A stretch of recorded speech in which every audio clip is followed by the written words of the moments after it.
Pessoal, tudo bem com vocês? Estamos em mais uma aula de Processos Industriais 1, ainda falando de recursos necessários aos processos químicos, e a nossa aula de hoje vai ser sobre tratamento de água industrial. Relembrando então que no processo químico nós precisamos de recursos, nós já falamos sobre energia elétrica, vapor, águas de resfriamento, e agora vamos falar então do tratamento para essas águas especiais, que são as águas industriais. As águas industriais recebem essa denominação porque elas são aquelas utilizadas em plantas industriais, tanto para geração de vapor ou energia, quanto para refrigeração e resfriamento, quanto para lavagens e outros usos diversos. Os principais problemas ou impurezas encontrados na água e que causam problemas para as águas industriais são: a principal é a dureza, representada basicamente pelos íons de cálcio e magnésio, principalmente na forma de sulfatos, carbonatos e bicarbonatos, que são menos solúveis e, portanto, podem ocasionar facilmente a formação de incrustações ou depósitos. Sílica solúvel e silicatos, que também normalmente estão associados a outros cátions. Óxidos metálicos, principalmente de ferro, originados de processos corrosivos.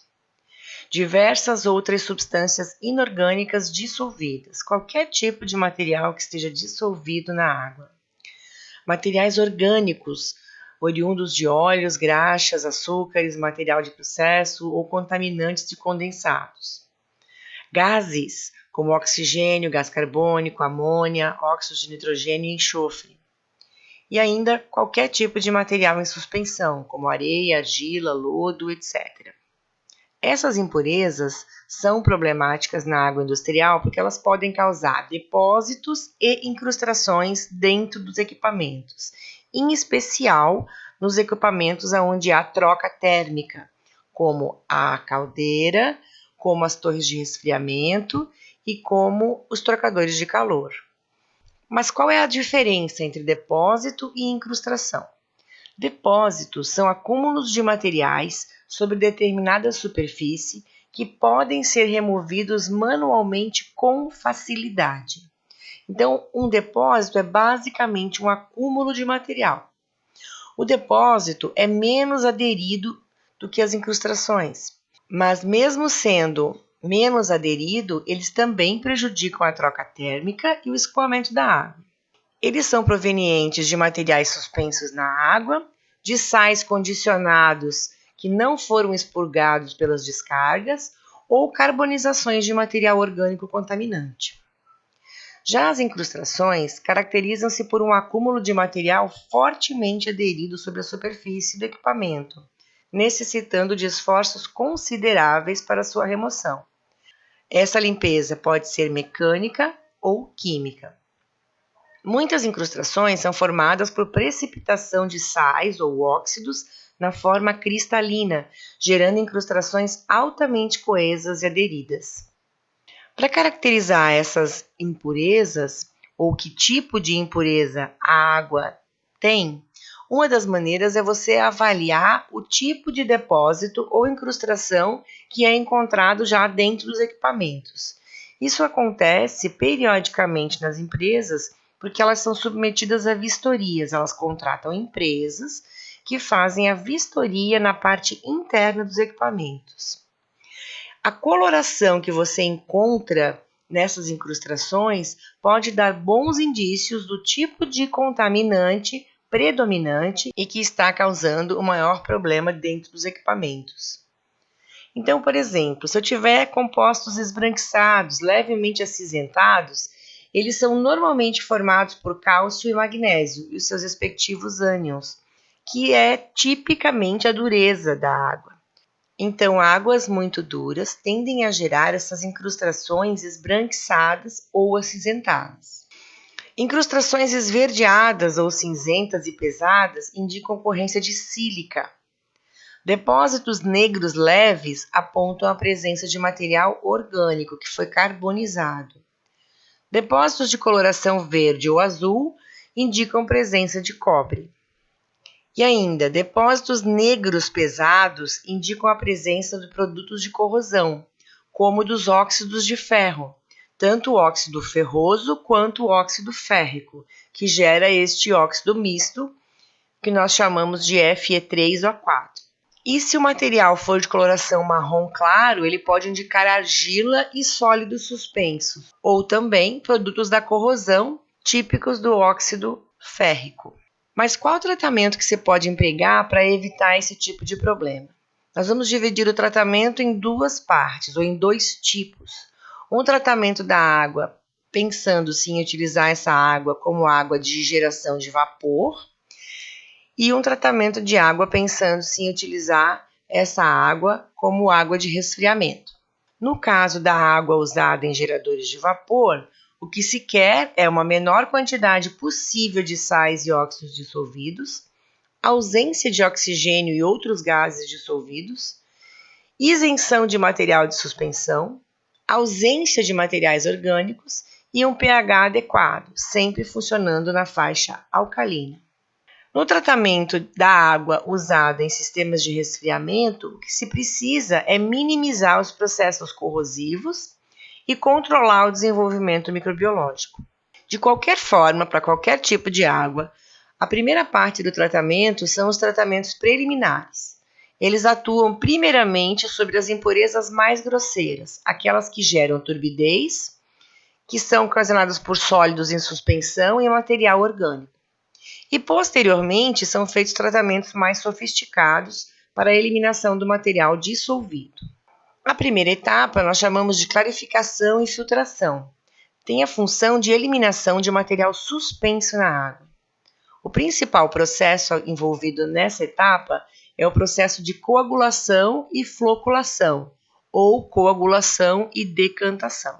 Para que haja coagulação, ocorre a adição de agentes coagulantes, como sulfato de alumínio, cloreto férrico, polímeros de acrilamida e policloretos de alumínio, que também são chamados de polieletrólitos. A função desses coagulantes é favorecer a aglutinação das impurezas da água por interações eletrostáticas e adsorção física. Isso vai gerar então a formação de flocos, partículas com maior peso e que, consequentemente, sedimentam e são eliminados. Uma etapa seguinte da coagulação e decantação pode ser a filtração. Nesse caso, a água clarificada ela vai ser submetida à filtração. Normalmente, filtração em leitos de areia. E esses leitos de areia podem ter várias configurações diferentes. Pode ter várias camadas de substâncias diferentes, de materiais diferentes, em granulometria diferente, e pode ou não incluir uma camada de carvão ativado. Aqui nós temos um exemplo da área interna de uma caldeira, onde pode-se perceber facilmente esses depósitos de lama, típico de uma água que foi muito mal clarificada. Aqui também a área interna de uma caldeira aquatubular, onde se pode ver o momento de limpeza dessa caldeira, a saída de muito lodo, muita argila em suspensão. Após as etapas preliminares de tratamento da água, iniciam-se os processos mais específicos, como, por exemplo, processos de troca iônica. O tratamento complementar, ele visa a remoção dos íons dissolvidos na água. O que está dissolvido na água não sai através dos processos tradicionais de coagulação, decantação e filtração. Eles precisam ser removidos por tratamentos complementares. No caso da troca iônica, isso se faz com o uso de resinas de troca iônica. Essas resinas são pequenas esferas porosas de material polimérico, em cuja superfície estão ligados os íons que serão usados na troca. Esses íons que vão ser usados na troca, eles podem ser cátions, no caso das resinas catiônicas, ou eles podem ser ânions, no caso das resinas aniônicas. E o processo consiste em fazer a água a ser tratada passar por um ou mais leitos dessas resinas, aonde vai acontecer a troca. Podemos classificar a troca iônica em duas categorias: abrandamento e desmineralização. Abrandamento consiste na remoção apenas dos íons positivos, principalmente cálcio e magnésio da água. E isso se dá através de uma resina que tem para trocar os íons sódio ou hidrogênio. Já a desmineralização é um processo completo, removendo íons positivos e negativos da água, deixando-a praticamente isenta de materiais dissolvidos. Essas resinas, elas são poliméricas de um modo geral e são preparadas de tal forma que elas possam receber ou trocar íons positivos ou íons negativos. Nesse exemplo, nós temos uma resina de poliestireno que sofreu sulfonação. Esse grupo sulfonado de SO3 aqui, menos, ele é um grupo que permite receber cátions. Então, a resina é preparada contendo aqui o próton H+, e na medida que ela for sendo utilizada, esse próton vai ser trocado por cálcios e magnésios, ou por outros íons positivos, liberando esse íon H+, para a água. Aqui mostrando a estrutura dessas resinas. Então elas são esféricas, extremamente porosas, o que faz com que haja uma grande superfície de contato, ou seja, uma grande possibilidade de troca iônica em toda a superfície da esfera. Aqui um exemplo ilustrativo. Imagine que você tem uma coluna contendo uma resina que tem o íon sódio para trocar. O íon sódio, ou os sais de sódio, eles tendem a ser sais bastante solúveis, então eles precipitam muito pouco. Nesse caso, nós temos aqui uma água entrando cheia dos íons cálcio e magnésio. À medida que essa água vai passando pela resina, ela vai trocando os seus íons, deixando ali os íons cálcio e magnésio, de tal forma que os íons sódio são liberados para a água. Essas resinas, elas podem ser regeneradas. Na regeneração, alimenta-se essa resina com uma água rica em íons sódio, de tal forma que a concentração de sódio seja muito grande na solução e vá deslocando, por uma questão de equilíbrio químico, os íons cálcio e magnésio da resina, e ela volta a estar novamente regenerada. Aqui uns exemplos de abrandadores comerciais, eles são normalmente na forma de colunas e normalmente instalados antes da entrada da água da caldeira. A desmineralização é formada por dois tipos de resina. Uma resina que tem os íons positivos para trocar e uma resina que tem os íons negativos para trocar. As resinas podem estar separadas em leitos diferentes e que são usados consecutivamente, ou então elas podem estar misturadas no mesmo leito, não tem problema nenhum. Nesse caso, elas vão recolher tanto os íons positivos da água, liberando os íons H+, quanto os íons negativos da água, liberando as hidroxilas. Ou seja, uma água que sai da desmineralização sai livre de qualquer tipo de íons. Neste caso, também se pode fazer a regeneração da resina, através da aplicação de soluções ácidas para regenerar a resina catiônica e aplicação de soluções de hidróxido de sódio para regenerar a resina aniônica. Aqui um exemplo de sistema de desmineralização completo. Outro processo que podemos utilizar como tratamento complementar é a osmose reversa.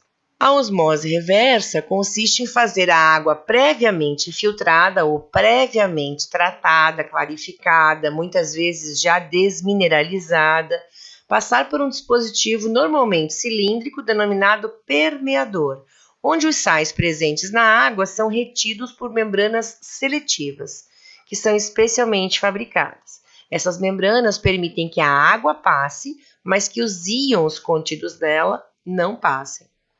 A água pura, então, é eliminada radialmente pelo permeador, enquanto que a parcela de água não permeada é descartada com uma concentração mais elevada dos sais. Então, aqui é um exemplo explicativo, onde nós temos uma membrana cilíndrica, a entrada de água a ser tratada, que entra em alta pressão, fazendo com que haja a passagem da água pura através da membrana de forma radial e saída aqui do outro lado de uma água mais concentrada nos sais. A osmose reversa tem a capacidade de rejeitar 98,5% dos íons e 99,9% de bactérias e micro-organismos presentes na água.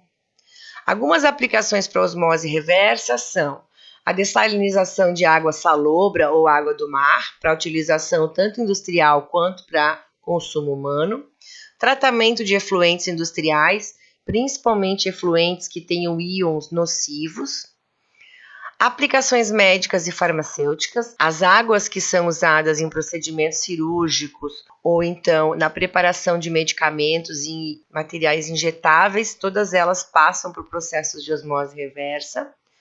A produção de água para processos industriais, que é o caso que nos chama atenção aqui. Produção de água ultra pura para alimentação de caldeiras, no caso de caldeiras de altíssima pressão, você precisa de uma água com muita limpeza, com muita qualidade, com nada dissolvido nela. A hemodiálise também utiliza o processo de osmose reversa e ainda algumas águas utilizadas em análise instrumental também precisam ser submetidas à osmose reversa. Aqui alguns exemplos de osmose reversa. Alguns equipamentos podem ser bastante pequenos, de bancada, ou então equipamentos maiores, também normalmente localizados na região anterior à entrada da água da caldeira. Uma outra possibilidade, muito mais simples de tratamento secundário, são os abrandamentos químicos. Nesse caso, a água vai ser abrandada pela adição de cal ou barrilha. Nesse caso, o que vai acontecer? A adição do cal, que é o hidróxido de cálcio, vai reagir com os carbonatos todos e ácidos carbônicos, produzindo alguns sais que são insolúveis. Carbonatos de cálcio, hidróxidos de magnésio, por exemplo, eles são insolúveis. Então, quando eles reagem, quando os sais desses metais reagem com o hidróxido de cálcio ou de sódio, eles levam à formação desses sais que são insolúveis. Então, acaba havendo a precipitação desses sais de cálcio e magnésio que são bastante insolúveis. Outra possibilidade, agora muito mais cara, é a destilação, que é a vaporização da água seguida de sua condensação para a produção de água pura. Só que nesse caso, o custo operacional é altíssimo, por causa da necessidade de você realmente fazer a mudança de fase da água para vapor. E isso envolve muita energia térmica, consequentemente, muito custo. Alguns casos, esse tipo de processo é bastante viável, como por exemplo em plataformas de petróleo. As plataformas de petróleo precisam utilizar a água do mar como água potável e para água de processo e tudo mais. Então, lá na plataforma, eles têm muito combustível à disposição. Eles têm o próprio petróleo para queimar como combustível para fazer a destilação da água. Então, eles podem utilizar esse combustível ou parte desse combustível justamente nesse processo de evaporação da água e seguida de condensação. Outro processo que é muito importante, principalmente no caso das águas de caldeira, é a desaeração. E a desaeração é importante por dois motivos. Primeiro, porque o oxigênio em contato com a água mais metal gera um processo corrosivo muito intenso. E depois, qualquer gás que for alimentado junto com a água para dentro da caldeira vai afetar enormemente o controle de pressão dessa caldeira. Porque uma coisa é se controlar o aumento da pressão oriunda de um vapor. Outra questão é você colocar gás para dentro da caldeira, aumentar a temperatura desse gás, o que vai levar ele a, consequentemente, a uma expansão. E essa expansão vai aumentar a pressão da caldeira. Então, independente do processo corrosivo típico do oxigênio, qualquer gás também é desagradável, também é indesejável para as caldeiras. O processo de desaeração, então, consiste em fazer normalmente a água passar por um equipamento chamado desaerador, que trabalha numa temperatura elevada, e à medida que a temperatura aumenta, a solubilidade dos gases na água diminui. E isso vai fazer com que seja mais fácil desprender os gases daquela água. Aqui nós temos um exemplo de um desaerador, a parte interna dele, onde nós temos uma entrada de água nessa região aqui. A água entra através de esguichos, então tem um spray. A água cai numa caixa, numa bacia receptora e segue para uma região aqui abaixo do desaerador. Nessa região existe a entrada direta de vapor. O vapor entra ali, aquece aquela água e ao mesmo tempo faz com que o gás que está contido nela seja carregado juntamente com o vapor. Parte desse vapor vai se condensar, obviamente, mas muito desse vapor vai sair aqui por cima, passando por esse spray de água e saindo aqui por cima. Ou seja, ele vai levando junto com ele todo o gás que está dissolvido naquela água.